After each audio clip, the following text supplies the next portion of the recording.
Hello and welcome to Inside the War Room with Tightrope and the special guest today, momo4sho. Hey, glad to be here as always. Thanks for having me on, Tyro. So today we're going to look at a 2v2 from the Ultimate Team Tournament. This is actually game 3, the clinching game really, because at this point you guys are down 2 games to none, and if you lose this one you're out, correct? Yeah, we're on the ropes, pun intended. Nicely done. So on this map, Rails and Metal, obviously it's a little bit different for a ranged team because you can set your spawns, right? So you can always rush to this garrison, which is always super important on this map. Yeah, that's exactly right. Me being the USF player, not having to build a tech building, lets me rush the southern building with my rear echelon. But southern spawn usually does have the advantage when it comes to rushing this house. But you never can be too sure when it comes to a ranged team 2v2s. So what's the rationale behind USF and Soviet team? Basically, the idea is that um, it's versatile. The Soviet player can go tier 1 or tier 2 depending on your needs, the map, or who you're up against. In this case, double OKW, it makes no sense to build a sniper, so we have the option to go Maxims. And the USF guy can cover sort of the early game to where he lets you build that buffering area for the Soviet player to set up if he's tier 2 or tier 1. The whole building tech structure, waiting for the tech unit to come out. You need time for that, which USF fits perfectly. They're generally the early game allied faction. Less so now with OKW being so strong early game, but they still play that vital role for Brits and Soviets.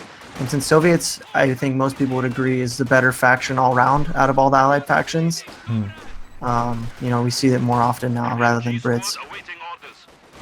So you said it makes no sense to go snipers. Can you explain that against double OKW? Yeah, definitely. So it's just really a numbers game.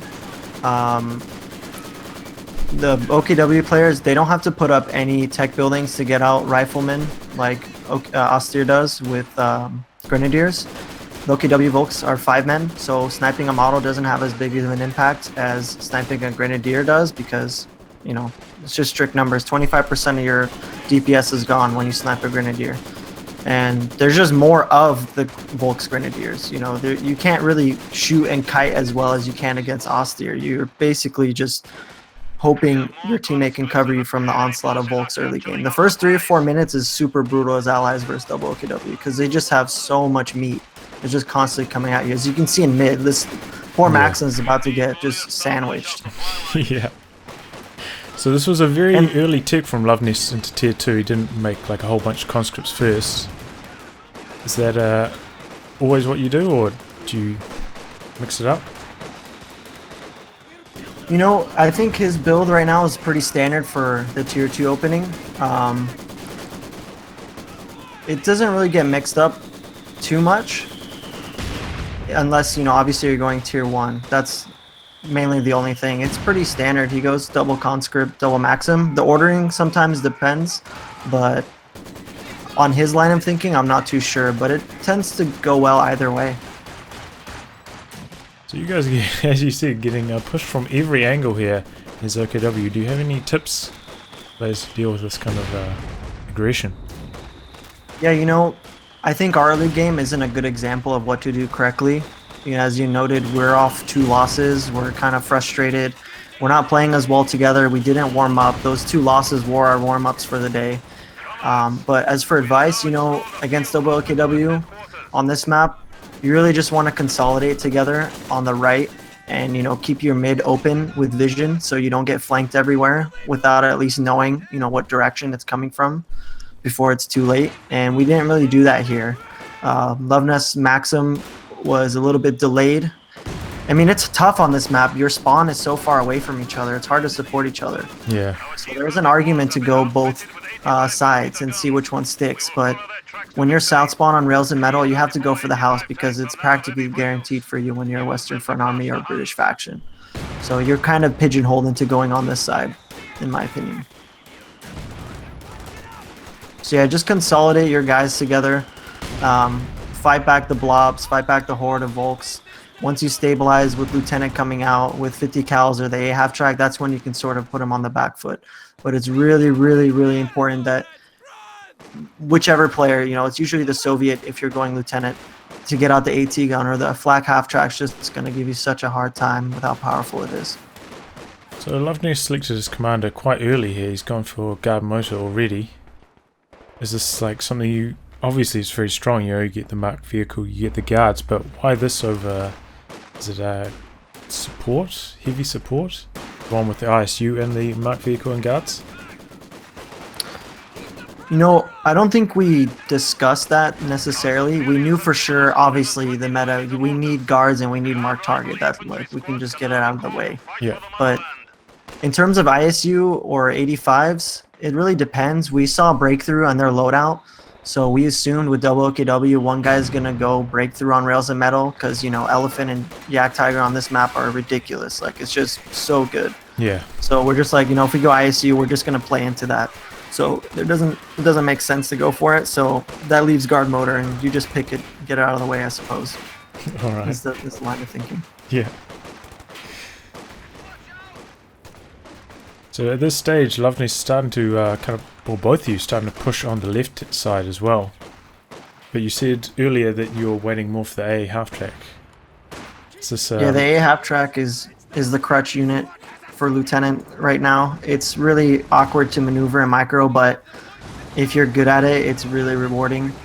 You just have to be very careful and have sweepers like any light vehicle, and you just need to be wary. That's a lot of the game, is just awareness.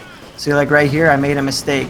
As you see, I loaded up the half track right into his face, but I went up a little too far. I could have easily gotten Fausted there. There could have been a Raketin just hiding there, and that basically would have been the game. Yeah. Fortunately, I wasn't punished for that. And right now, it's just a matter of trying to push them back. And it's really tough. There's a lot of dudes.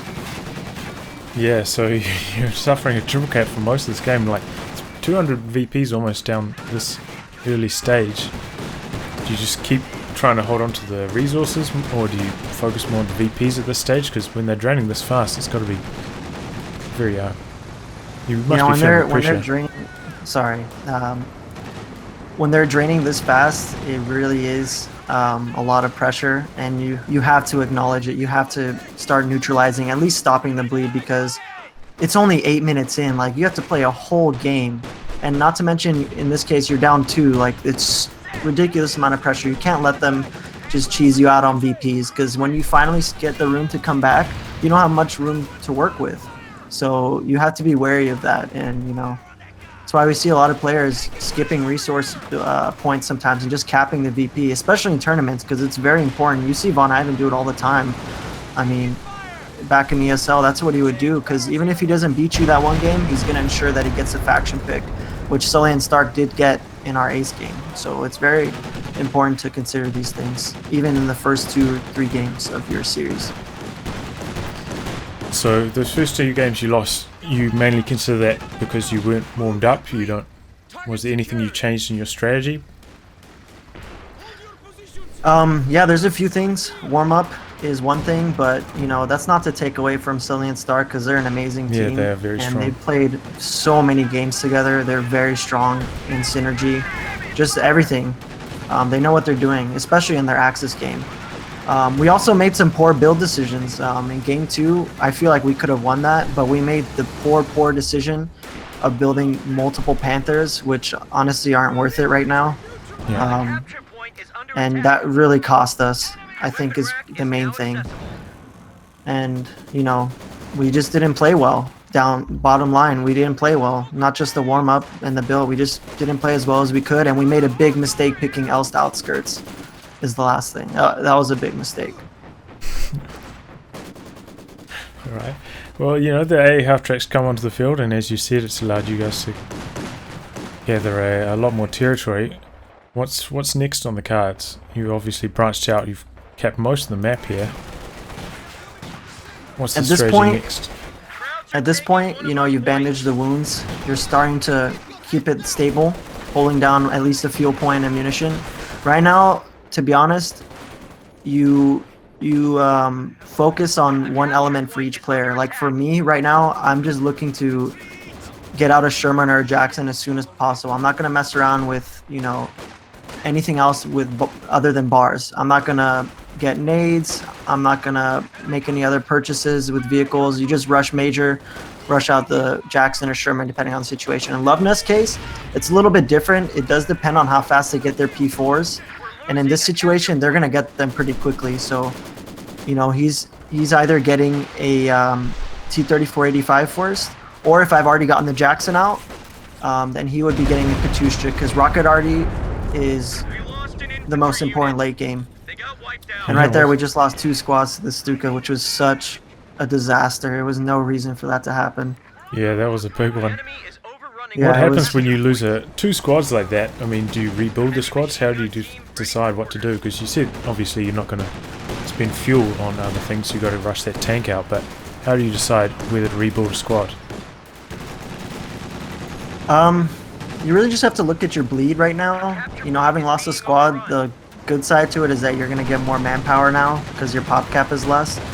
In my case, I do look to replace the squad if it makes sense. So in this case, I'm going to be locking it airborne. So I'm not going to try to, if I do replace the squad, I'm not going to try to build another rifleman. I'm either going to get a 50 cal or a paratrooper squad, because you need to keep up, because a naked rifleman with no bars, no vet is not going to perform well. So you might as well just trash that idea.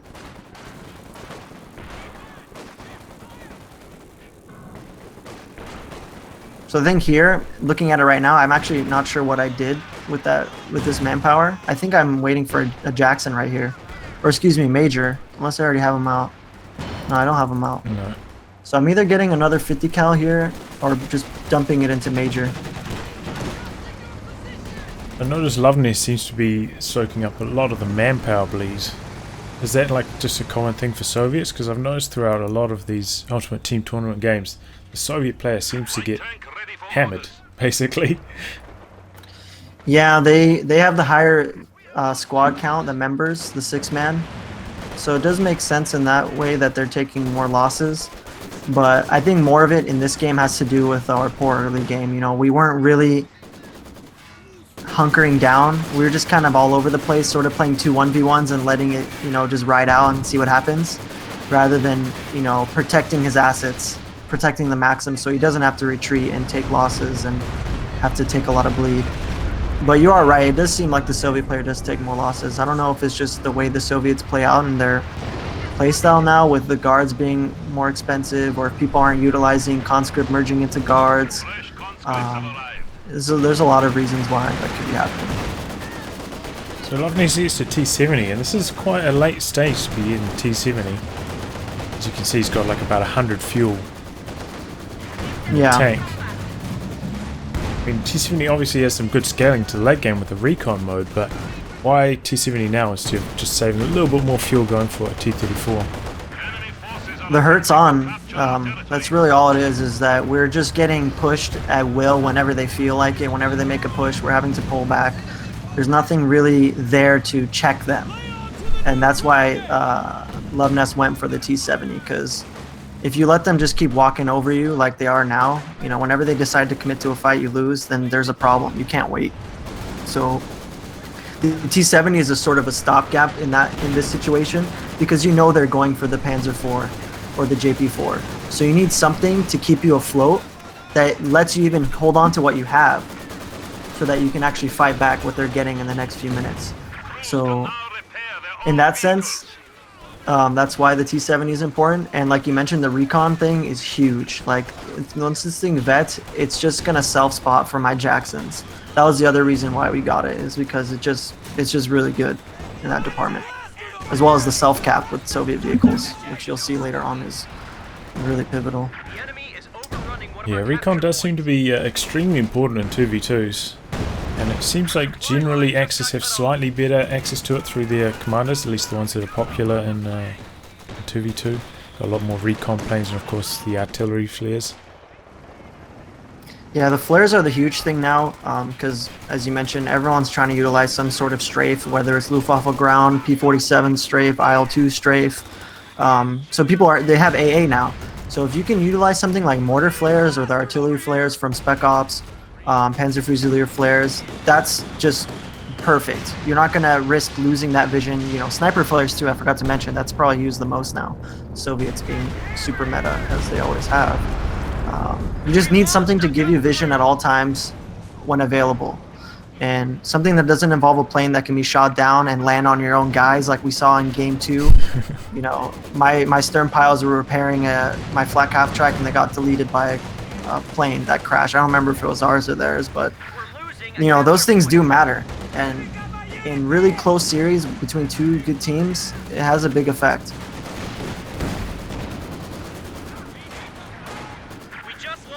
Right now, we're just playing the dance, you know. P4 is about to come out. Oh, it actually just hit.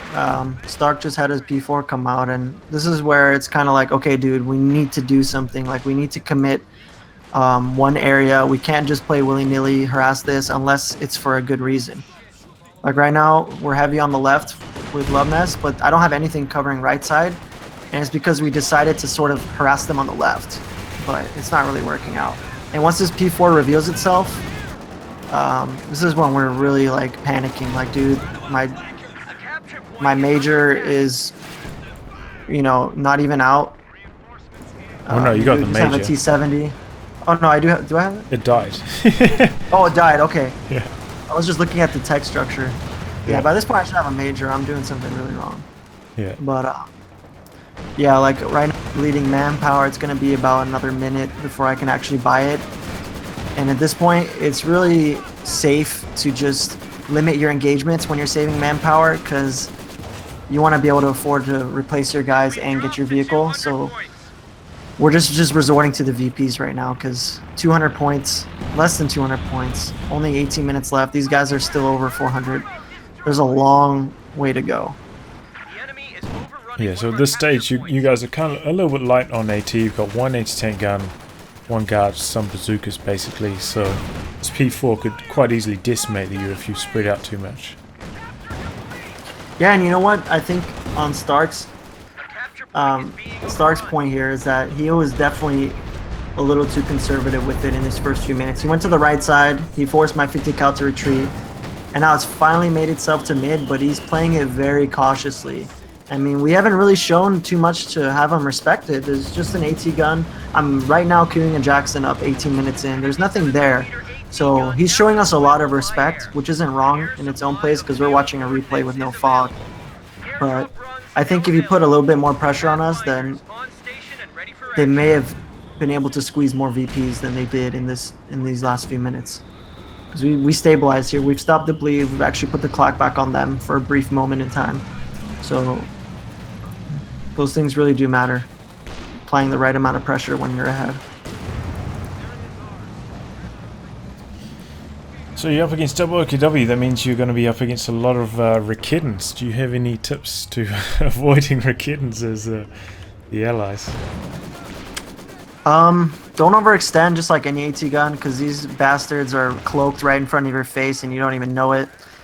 Another thing you can do is make a sacrifice to the RNG gods, because these things do miss a lot. They're really a disgusting AT gun, because they either are super broken, like they just totally destroy your opponent, or they cost you the game. You give them away to a Soviet player, and now it's a 6-man Raketen. Like, how are you going to kill that? Yeah.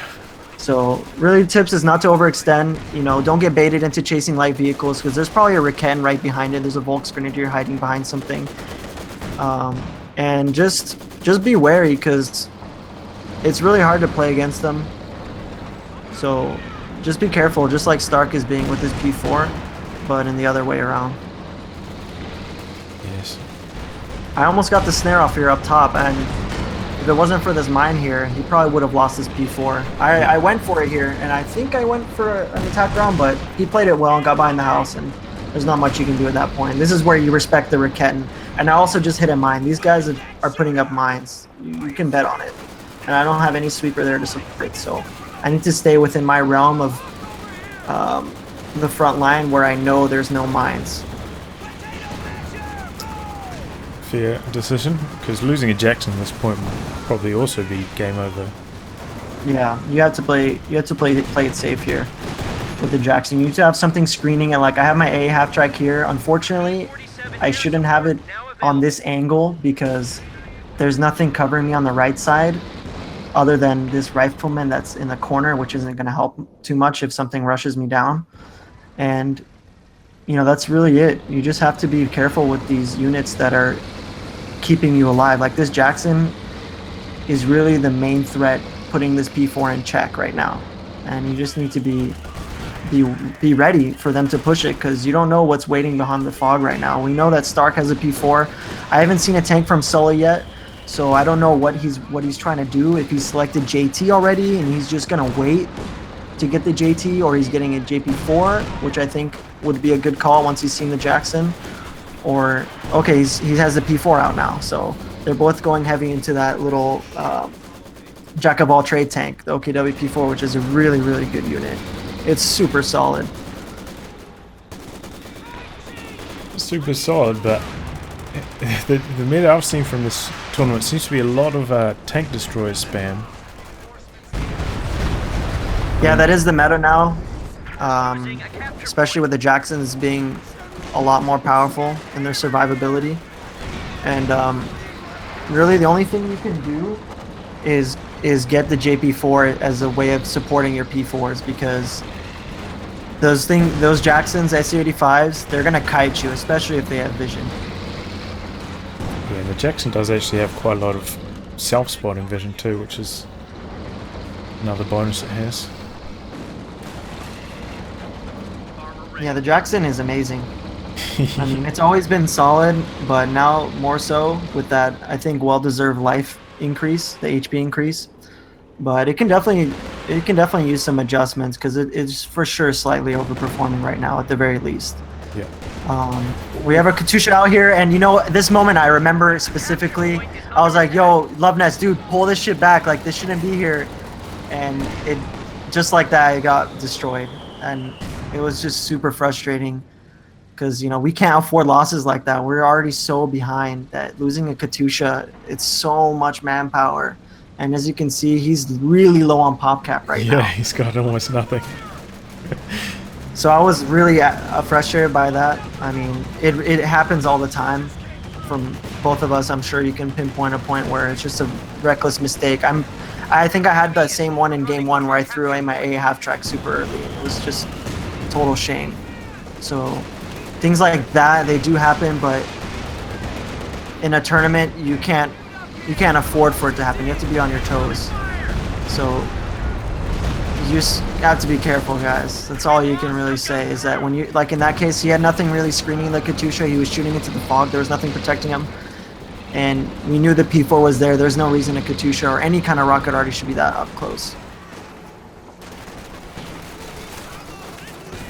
But fortunately, he's got a T-34-85 now. He's got something meaty to, you know, put some pressure on.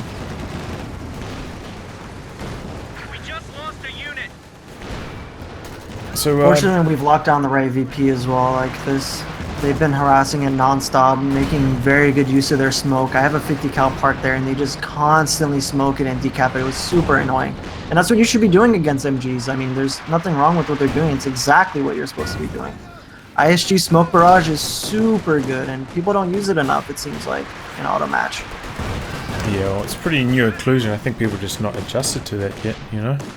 That's true. It's true. I wasn't even using it that much until coming against people like Troy, who just spam the crap out of it. I'm like, dude, what am I doing? This thing is so much better now. I need to use it. I don't have to pay 25 fuel and munitions every time like Rifleman. Well, not anymore, but like the old days. Yeah. It's free. It's amazing. Yeah, yeah. It's like magic.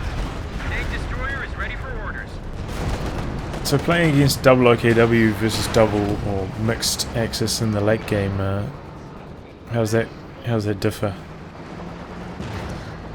Panzerwerfer. No Panzerwerfer. That's the biggest thing. There is no Panzerwerfer. There is no spotting scopes. There's no Ju-87, which is strictly anti-tank strafe, which is super, super scary. You just have the Luftwaffe ground, which is still very good, but you have a bit of time before the HE strafe comes in, and I believe it's just one pass. Oh, So it's you have a bit of time passes. to get out of the AoE. Oh, okay, it is 2 passes. Yeah. But yeah, But you still have AT the buffer strafe, time. yeah, it comes in a lot later. So yeah, the P-Warfer I think is the main thing, because that thing is ridiculous. I mean, if you guys have been watching all the UTT games, like Axis, when it's mixed Axis, that also your guys just pumping out P-Warfers and Broom Bears. Another thing, Broom Bear, I'm sorry, I forgot, that thing's beastly. Just walks around, bunch of HP, gets a lucky wipe, it's done its job. You don't have to worry about Tigers being, you know, useless. You just build T4 and spam T4 units, except the Panther.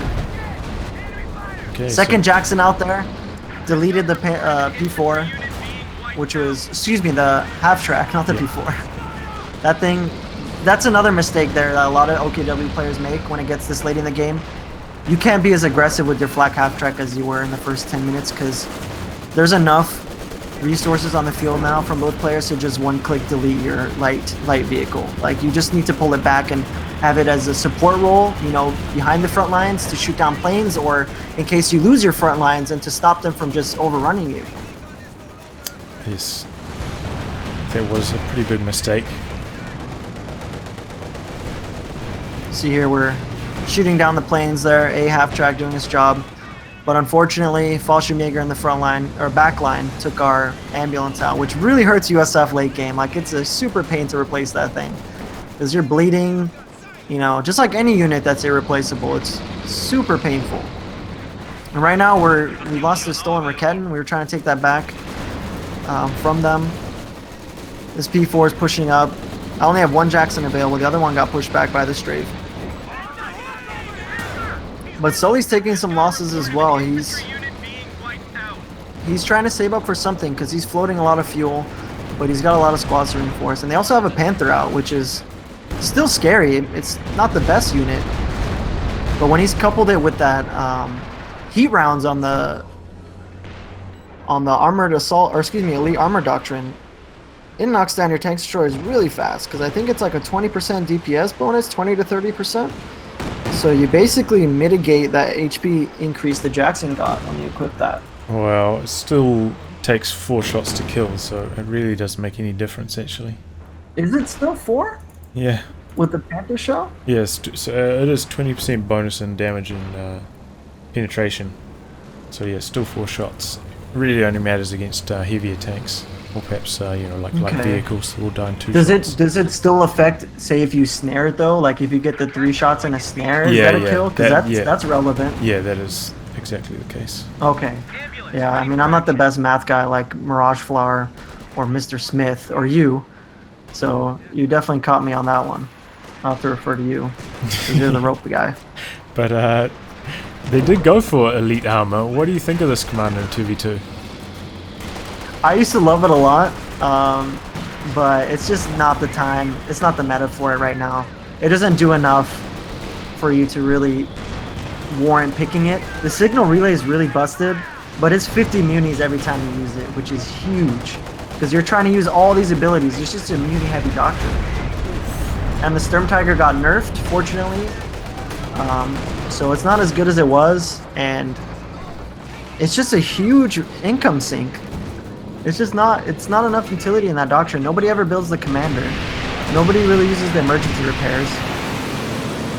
You see here, I dropped a panic P47 because I thought they were going to go in on my Jackson. Yeah. I'm just going on both of them in the south, but they respected the P47 as you should, because the P47s are really strong again. They seem like they're targeting outside the range of their AoE, but that might be because of the Pintols constantly targeting them. Yeah. But yeah, the P47 is not something you should mess with, especially when there's marked target available, which we didn't coordinate. I just dropped it, like I said. I panicked. I was like, they're coming for me. Let me drop it. I'm floating munis. Let's consolidate. Yeah, and you still got enough for another one after this, so it doesn't really matter that much, I don't think, that you've popped it in this case. And it does allow you guys to regather some territory here. That's the main point behind these loiters. on the back of popping them, you just gain so much territory. Yep. Especially with that half track being gone, not auto shooting one of the planes on the first pass or something like that. Yeah. So it's a lot more leeway to just drop it in that case. Right here, I'm like, yo, Stefan, we need to do something. We're at almost 100. You know, we goofed up on the right VP cap there. We just neutralized it. That was my fault, I think. We need to kill something. We need to push and make an impact on the field. Delete something, because this is not working. As you can see, they're throwing nades everywhere mid, dropping Stuka. They're just trying to pressure the VPs and just keep us off from it. But lucky for me, I kept my half-track alive, and it's stopping this big flank on these Volks that we're going to take out this Maxim. So I suppressed one of them. I should be getting the other one if I'm clicking this correctly. I don't think I adjusted it quick enough. I'm trying to maneuver something else. Okay, it's finally retargeted. I think it should prevent the cap here. And yeah, right now I'm just trying to get shots in. Those Raketans are out of position. One got wiped. So we should definitely work on blowing that up. We both dropped strafes at this point. We're the only one with the proper AA out, because there doesn't seem like they're using their tier 4 AA. Yeah, one of them got shot down. This is the huge difference of losing your flak half track. You don't have that buffer shooting down the planes. You got to just run all the way back. Still got in on you Jacksons there. Yeah, I messed up the pathing. Right here, when I do this, I don't have them on one control group, but they're always moving together. So unfortunately, this is something you shouldn't do. You should definitely have your tank destroyers spaced out, because stuff like that, especially when they have Stukas, the Stukas can do very good damage on your tanks if they hit directly on top of them. And you see here, Stark's trying to take advantage of this and get some pot shots in, maybe even a kill. But I think I bring my Zisk gun up. Yeah, there it is. We got the snare off as well, so that thing's out of action for a little bit. Saved his T-34. Yeah, that was a close call. You mentioned earlier you were talking about Love Nest and talking to him about what you need to do. What do you think, any tips communication-wise, because that's obviously an important part of 2v2? Yeah, you know, Loveness and I aren't as seasoned of a team together as I am with like Ciez. You know, Ciez and I play the most out of anyone I've played with. And what I can take away from the differences between us as a team is that we don't communicate as much. You know, Ciez and I are always back and forth. And if you want to be successful as a team, you got to communicate. Even if something seems super obvious, you just got to let your teammate know what's going on. You know, just that courtesy. The ping, yo, dude, this P4 is here. He planted a mine here. You know, don't be scared, even if, you know, and I see with some players, you know, if they're playing with someone they believe that's better than them, they just really become passive and they don't, you know, speak up when they should. So if you want to be successful as a team, one big half of it is communication. You know, what are you building? Are you going to go here? Should I commit my guy here? Are you going to be there to help me? Okay, let's do this. You know, let's go, and I'm dropping the straight, put the mark target. You have to do that if you want to be successful against other teammates, other teams. Yes, I you know, like we're doing that right here. We saw the Panther. I have 3 Jacksons now, which is just the freaking deletion squad. And you know, yo, let's catch this tank out of you know, bounds. He's gonna come in and try to poke at us. Let's just volley him. He's gonna go down to half or less, and if he doesn't react fast enough, we can get the second volley in, and he's lost the Panther or whatever tank he brings out. So right now we're just waiting for them to make a mistake, pathing mistake. They get stuck on something like watching another engagement, and they're not paying attention to a Panzer IV. We have 2 AT guns. We should be able to delete a P4, and I think this is what we're about to do, if I remember right. Because something has to happen, because we're still bleeding at 50. They're still at 375. Look at this. This is exactly the moment. We saw these 2 P4s sort of on top of each other, so we clicked the red one here. So if they both don't pay attention, we're going to kill one. One goes down right there. Slowly took too long to recognize, and now he's trying to path really awkwardly. And I think we get this one as well. Yeah, look at that. Pathing. Yep. Cost him 2 tanks. Big turning point there. Now your army supplies from just about the first time in the game actually ahead of them. Yeah, we're 35 minutes in. This Katyusha's doing work. See, they're really putting pressure on their VP. They can smell the blood. You know, they're down to 30. They're getting the notification. Oh, I just got a nasty wipe with this barrage. That was definitely very fortunate. They lost 2 Rikens in the middle. I don't remember if we get to blow these up or steal them if they get it back, but that's huge because the Rikens are this really scary part about pushing into OKW lines because they can be anywhere.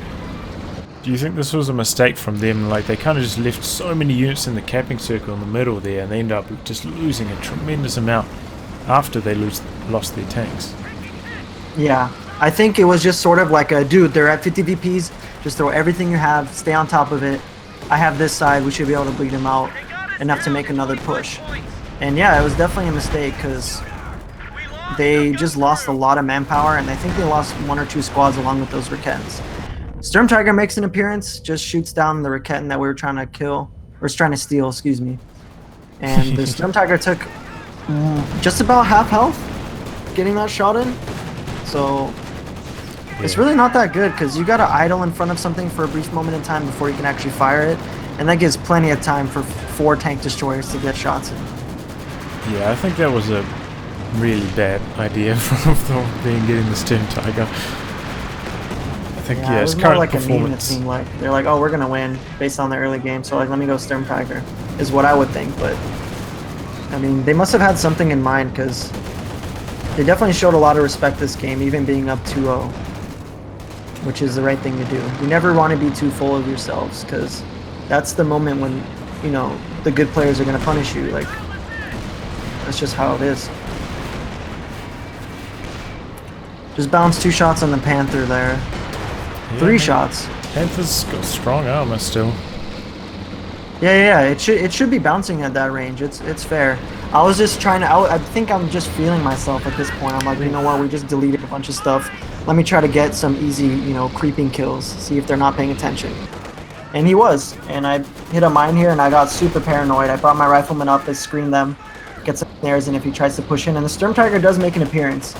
But fortunately, one of my Jacksons didn't get snared there by the mine.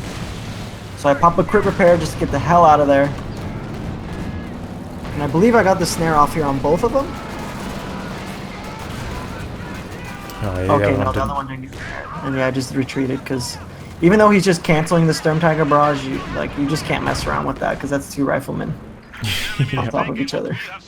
And you see here, Loveness got his T7 to Vet 3, and he can see pretty damn far. And he just huddled it on my Jacksons, which is exactly what you need to do, whatever texture you have. And you see Sturm Tiger, I think, is where he loses it here. He just shot the crane. Unfortunately, there's some obstacle in the way. Yeah, I think Sturm Tiger. this last patch they stopped it from going through shot blockers, so I think it connected with the shot blocker there and just blew up. Yeah.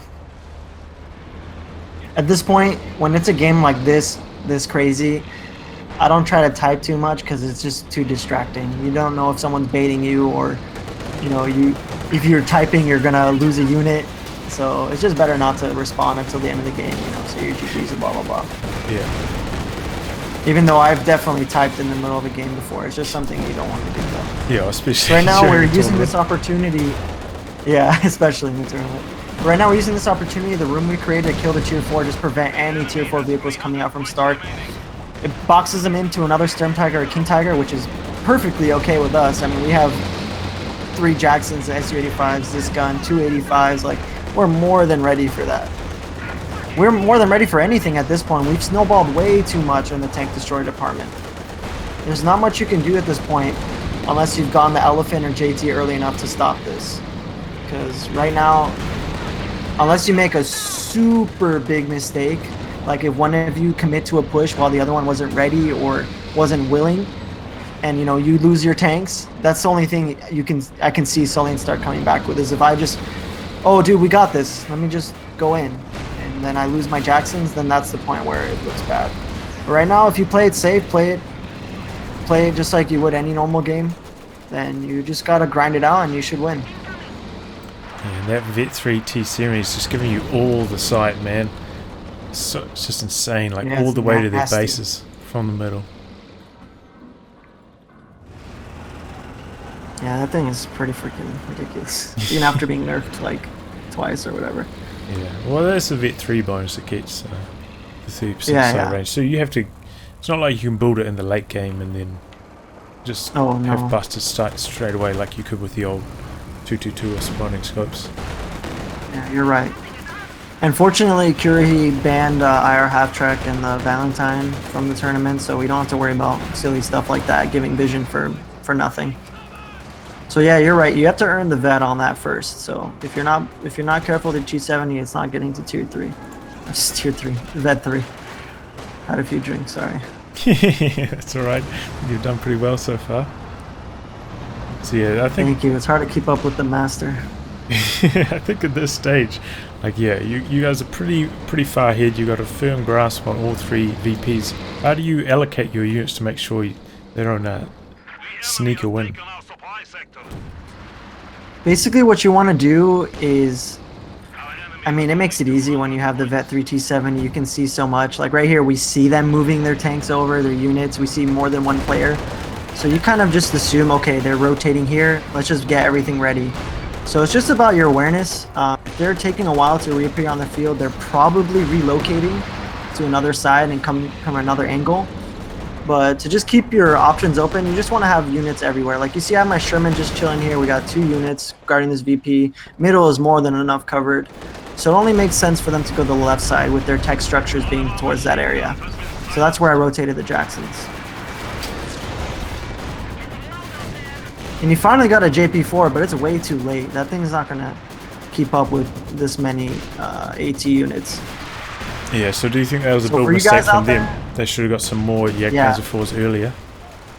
Yeah, if they got double JP4, even after the P4s that they got, I think we would have been screwed because that thing is so good. I think it's my favorite tank destroyer in the game. It's just so good. It's so rewarding, and it's not expensive in terms of what you get out of it. Yeah. I think it's not as strong as it used to be for sure. Yeah. But it still has that broken before. Yeah, it still has that like really small target size, which means if you're dueling long range, you'll quite often miss it. Exactly. But I feel like even now the camo still has utility. Right here, we're looking to kill the other tech structure because it looks like we made some room by pulling that JP4 back. But once we saw the second Storm Target on Panther, and we just assumed there's some Merkens nearby, even though I don't think they actually have any right now. But I dropped the P47s here because we have the vision, so might as well. We dropped Mark Target as well because the Panther with the Pintle is like the easiest target for the P47. Yeah.